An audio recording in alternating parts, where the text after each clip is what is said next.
Pemirsa, dalam paket lensa di Rafflesia kali ini, saya akan mencoba mengungkap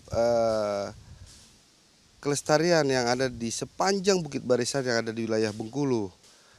Di sana bagaimana masyarakatnya sekitar Bukit Barisan itu memiliki tanggung jawab juga untuk menjaga kelestarian Bukit Barisan dengan menanam berbagai macam bibit buah. Tentunya dalam hal menanam bibit buah tersebut, masyarakat sekitar Bukit Barisan mendapatkan edukasi dari pihak terkait.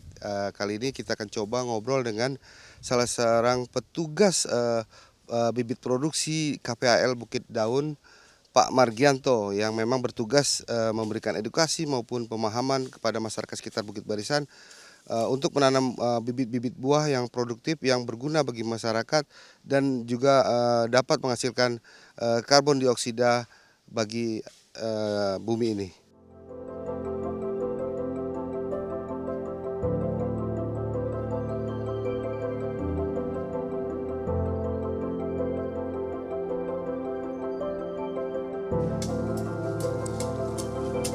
Hai Mas. Ah, yuk. Wah, Ya, sehat deh. Sehat-sehat Pak. Temu, aduh. Dari mana Pak? Ya, kita keliling-keliling tadi dari bukit. Boy, maaf. Tadi di pembukaan juga ada saya omongin bahwa Bukit Barisan ini kan luas ya Mas. Iya, luas. 355.515 hektar. Benar. Di antaranya itu berbagai macam landscape area lah ya. Iya. Mungkin di sana juga berbagai tumbuhan baik flora yang langka maupun yang tidak langka juga ada di sepanjang Bukit Barisan. Nah, intinya dari lensa di Rafflesia kami kali ini Mas, ingin mengenalkan mengenai pemanfaatan Bukit Barisan dengan memberdayakan masyarakat sekitar Bukit Barisan dengan cara apa mereka menanami dengan berbagai macam bibit buah-buahan yang bermanfaat, yang produktif bagi masyarakat sekitar. Mungkin mereka kan ada edukasi dari KPAL sendiri. Seperti apa Mas edukasi yang diberikan KPAL terhadap masyarakat sekitar Bukit Barisan dalam memanfaatkan lahan di sekitar Bukit Barisan tanpa merusaknya dan mengganggu ekosistem yang ada di daerah. Setidaknya pada masyarakat penduduk di daerah wilayah Bukit Barisan ya, ini ya dihimbau kami sebagai penyuluh dan sebagai pengaman lahan lindungan hutan ya, meminta untuk menjaga, merawat dan melestarikan alam, menjaga mengisi kekosongannya walaupun itu areal yang rusak, bukan untuk merambahnya, tetapi untuk mengisinya dengan bantuan-bantuan bibit yang telah kita berikan. Contohnya pada tanaman bibit produktif saat ini yang diberikan pada masa saat ini ya.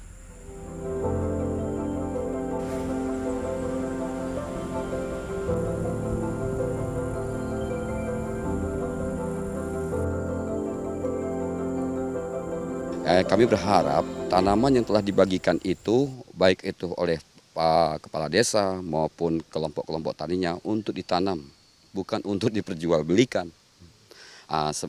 Untuk apa kita bagikan ini secara gratis? Karena tanaman bibit produktif ini bukan saja bisa mensejahterakan masyarakatnya petani itu dari segi buah, hasil buahnya yang bisa menghasilkan selama 3 tahun. Tetapi ada sisi lain yang sangat lebih bermanfaat gitu loh untuk bagi kehidupan mereka semua.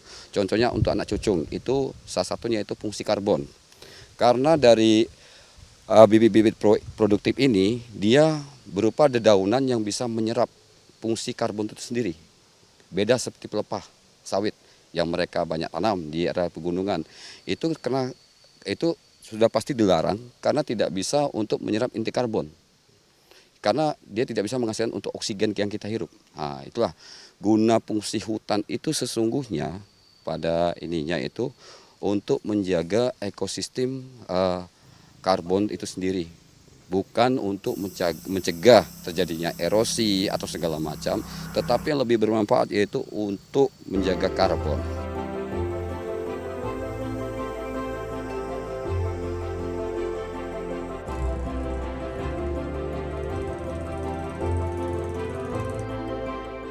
Pemahaman edukasi terhadap masyarakat sekitar Bukit Barisan dalam menjaga areal Bukit Barisan dengan memanfaatkan lahan di sekitarnya itu berarti tujuan intinya itu adalah untuk Untuk melestarikan alam dan mengisi kekosongan. jadi saya mau tanya nih, Iya. bibit buah apa yang cocok di landscape area Bukit Barisan itu, atau memang segala macam bibit? Semua jenis tanaman itu cocok, tetapi yang sangat lebih cocok lagi yaitu durian. Karena daunnya sedikit tebal, lebar, bisa untuk menghirup karbon. Kemudian jengkol, pokat bisa, kemudian juga nangka bisa. Kemudian tanaman berupa kalau apa namanya nangka, mangga gitu, mangga bisa. Jenis itu kira-kira Pak, untuk macam itu. Sepanjang tahun 2023 ini Iya. sudah berapa ribu bibit dibagikan gitu ya? Kalau dari untuk KPHL Bukit Daun sendiri itu sudah menyerahkan 2003 ini sebanyak 9.000 Pak.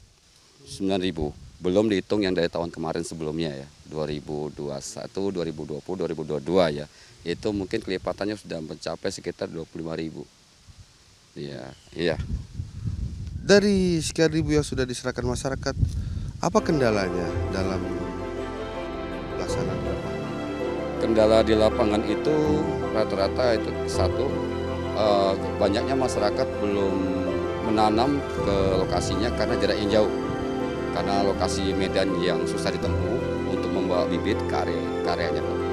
Namun di saat sekarang ini karena musim kemarau, mereka pada untuk menanam itu dia sebagian 25% itu masih menaruh di rumahnya karena takut mati. Karena di daerah pergunungan gitu kan intinya. Tapi kalau untuk di daerah yang dataran rendah, mereka sudah mulai menanam. Dan alhamdulillah sudah ada hasilnya, contohnya di Sumberjo, di Pematang Balam, di daerah mana lagi? Utara pokoknya Pak. Terakhir dari mana lagi? Terakhir kemarin di Giri Mulia. Alhamdulillah sudah mulai naik semua. Datu di mana? Di Lebong. Ah, saya ini penasaran nih, Ah, ah. seperti apa sih bibit-bibitnya? Yuk kita bisa Oke. lihat ya saya. Mari Pak. Yuk, silakan Pak.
Mas, ini bibit nangka ada? Iya, nangka ada ini Pak. Nangka cempedak bukan? Nangka cepedak benar, variasi ya, kalian silang antara nangka dan cepedak.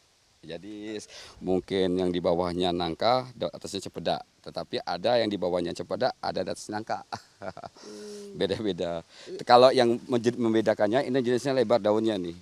Nah, kalau yang ini nih jenisnya aslinya nanti cepedak. Kalau yang ini nangka ada, kalau yang kecil. Itu. Iya, jenisnya beda. Yang kecil seperti ini di Ini atasnya nangka nangka, ada, ini yang cepedak. daunnya lebar ini pasti cepedak di Iya, atasnya. nanti buahnya panjang yang ini gede bulat-bulat. Ini contohnya bedanya, perbedaannya di sana. Perbedaannya ya. Jadi yang kayak gini nih, nah ini nangkada ini. Nanti buahnya nanti ini bulat-bulat gitu.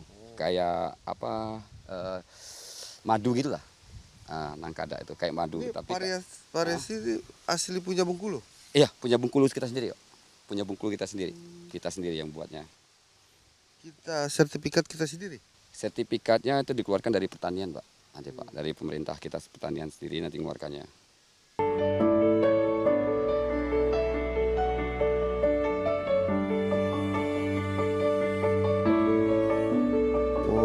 hasil lisensinya nih. Benih okulasi nangka. Oh, ya. Jadi udah dikeluarkan oleh pemerintah sendiri Oke. dengan ada nomor izin. Ini sekali panen umur berapa, Mas? Ini nanti dari masa tanam seperti ini ya. Dari masa ini kan udah umur 1,5 tahun ini. Nah, nanti hasil panen nanti sekitar 2,5 tahun.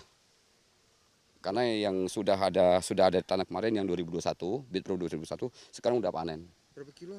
Sekitar 5 kilo ada. Ya, ada yang 10 kilo, nggak tentu. Tergantung musimnya juga. Kalau musim panas dia kecil. Oke, kalau ini nangka cempeda. Nangka cempeda. Yuk kita lihat bibit lain, Mas. Ayo.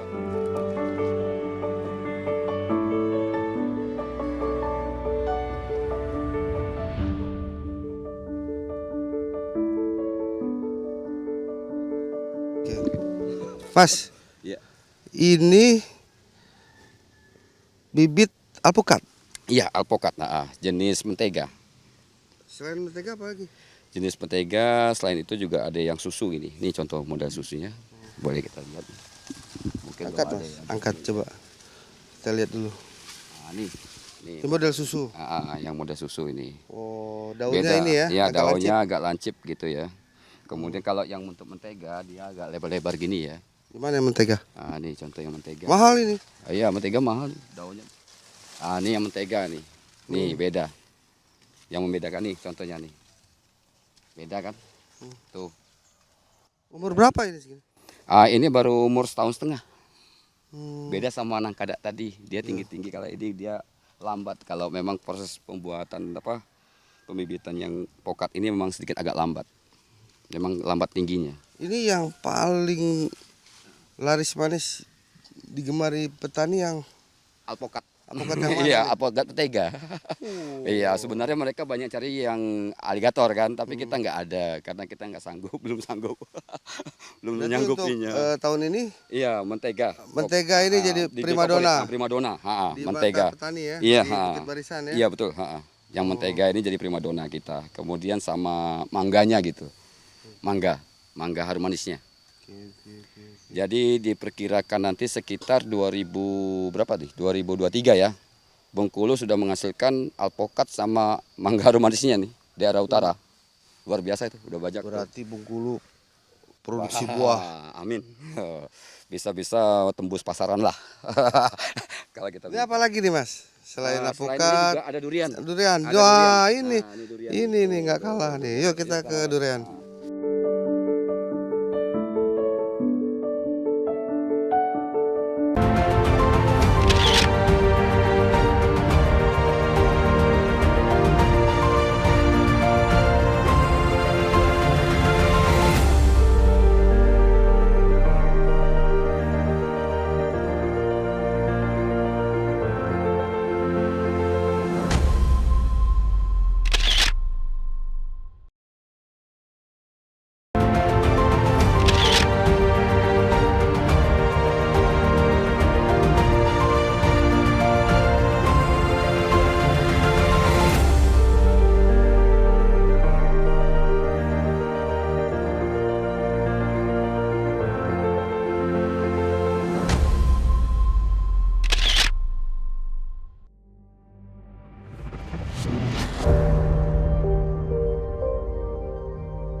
Mas, ini yang tadi Mas bilang. Durian nih. Durian. Salah satunya durian nih. Oh, Ini tapi ini kalah primadona dengan alpukat ya, tetap primadona juga karena yang dibanyakan juga durian montong ini. Cuma ini sudah untuk daerah kota lain nih, Kota Nior punya, milik Kota Nior gitu loh. duriannya para sultan ini. Iya betul Pak. Jadi durian montong ini nggak kalah beda dengan musangking yang lagi tenar sekarang ini. Karena perbedaannya itu montong dengan musangking itu perbedaannya hanya di warna dan rasa. Sedangkan kalau musangking itu warnanya kayak kunyit, kuning kunyit. Sedangkan kalau montong dia warnanya tembaga.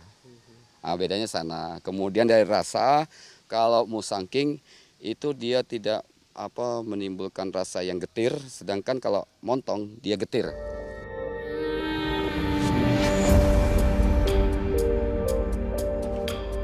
Kalau yang segini umurnya 1,5 tahun juga sama Pak rata-rata. Panennya umur berapa dia? Panennya bisa di umur 5 tahunan, lebih cepat. Tapi untuk struktur tanah kita gimana? Untuk struktur tanah kita ini paling enggak penanamannya harus digali dalam 75 cm dengan diameter 50 cm keliling. Kemudian sebelum dimasukkan bibit ini ke dalam tanah lubang, itu harus dikasih humus lebih dahulu, Pak. Kemudian baru timbunkan setinggi, ini setinggi ini nih, disisikan. Nah, paling enggak sekitar ada 4 jari kedalamannya dari lubang. Mas, jadi di Bukit Barisan ini sudah saya banyak tahu tadi ya, Iya. bahwa bibit-bibit yang cocok itu ada alpukat, nangka cepeda, ada duren. Iya. Jauh di luar bayangan saya. Saya pikir tanamannya buah-buahnya itu yang kayak zaman wow dulu. Kalau untuk Bukit Barisan lebih cocok kayak gini. Kayak gini ya, kalau barisan tuh jenisnya kayak pohon ada yang batang-batangnya, unsur batangnya, karena dia bisa menghasilkan penyerapan karbon gitu. Selain dia menghasilkan untuk para petani, buah dari buah-buahnya, dan dari sisi lain segi positifnya, kalau dia sudah hidup nanti dia akan menyerap karbon. Sedekah oksigen juga. Nah betul, seperti yang dicanangkan oleh Bapak pemerintah kita. Makanya itu kan karena mengapa sih hutan itu untuk anak cucu kita? Ternyata bukan dari segi pepohonan, bukan dari segi tanaman, tetapi yang lebih penting dan lebih utama yaitu karbon. Untuk penyerapan fungsi karbon yang bisa menghasilkan oksigen untuk anak cucu kita nantinya. Karena hutan tidak sebatas saat ini kita rasakan, tetapi untuk anak cucu kita nantinya. Itulah. Di tahun 2023 kan kita full tanaman bibit buah-buahan. Di tahun mendatang, apakah potensi buah-buahan ini masih harus tetap digalakkan di sepanjang Bukit Barisan atau ganti metode lain? Paling enggak harus masih Mas, karena masih banyak hutan-hutan kita yang mengalami ya contohnya longsor, tanah longsor gitu kan harus perlu ditanamin. Kemudian masih banyak perambah-perambah nakal gitu loh yang sudah dibatasi jangan dirambah, masih merambah mereka. Nah itulah untuk mengisi kekosongan lahan tersebut paling enggak kita harus tetap menyiapkan bibit-bibit produktif seperti ini Pak. Ini saya kalau soal perambah ini sebenarnya mereka ini orang kita Bengkulu nih apa orang luar sebenarnya? Sebenarnya sih kalau perambah ini orang kita sendiri karena ekonomi dan keserakahan. Intinya seperti itu Pak. Padahal ada sih ladang mereka, masih ada sih ladang mereka. Kalau dimanfaatkan tuh pasti bisa menghasilkan. Tetapi karena keserakahan tadi, niat di hati tadi gimana nggak baik, akhirnya dirambah lagi. Dia punya anak cucung, itulah kata saya tadi itu. Anak cucung yang dimaksud itu yaitu dari fungsi tanaman yang ada. Bukan untuk kita merambah areal yang ada, tetapi dari fungsi tanaman yang ada. Itulah untuk anak cucung.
Halo Mas. Waduh, bisa nyakul ya? Sedikit boleh tanya-tanya dikit. Boleh. Ini bibit bantuan dari KPL ya? Iya, sebagai bantuan dari KPL. Apa manfaat yang terasa setelah dapat bibit-bibit ini? Setelah mendapatkan ini, kita bisa menjadikan tanaman ini sebagai pelestarian lingkungan. Yang kedua sebagai nilai ekonomis, dan yang ketiga itu sebagai penghijauan hutan barisan tentunya. Tanaman apa yang ditanam? Ada pokat, ada durian, ada nangka sama jambu. Seneng lah ya? Senang.